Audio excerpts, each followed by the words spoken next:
घराबाहेर खेळत असताना जवळच असलेल्या कॅनॉलच्या पाण्यात बुडून 2 चिमुकल्यांचा मृत्यू झाला। अवघ्या 2 वर्षांचा मुलगा आणि मुलगी यांना दुर्घटनेत प्राण गमवावे लागले।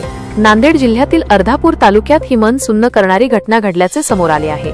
धक्कादायक गोष्ट म्हणजे दोन्ही चिमुकलीही नात्याने एकमेकांची आत्ते मामे भावंड होती।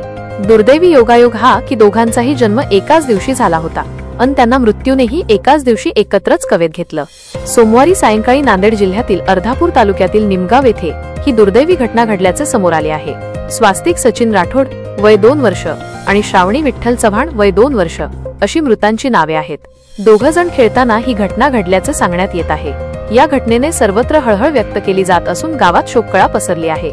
नांदेड जिल्ह्यातील अर्धापूर तालुक्यातील निमगाव येथे राठोड कुटुंबीय वास्तव्यास आहे। त्यांच्या घरापासून 20 फूट अंतरावर कॅनॉल आहे। कॅनॉलमध्ये गुडघाभर पाणी जमा झालं होतं। सोमवारी सायंकाळी 5 वाजताच्या सुमारास स्वास्तिक राठोड आणि श्रावणी चव्हाण हे 2 वर्षांचे दोघे चिमुकले घराबाहेर खेळत होते, तर कुटुंबातील इतर सदस्य घरातील कामामध्ये व्यस्त होते। खेळता खेळता दोन्ही चिमुकले कॅनॉल जवळ गेले आणि खड्यात पडले। दोन्ही मुले बराच वेळ दिसत नसल्याने नातेवाईकांची धाकधूक वाढली। शोधाशोध केल्यानंतर नातेवाईकांना दोघांचे मृतदेह पाणी असलेल्या कॅनॉलच्या खड्ड्यात आढळून आले।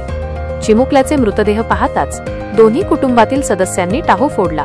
दोघेही बहीण भावाची मुलं-मुली होती।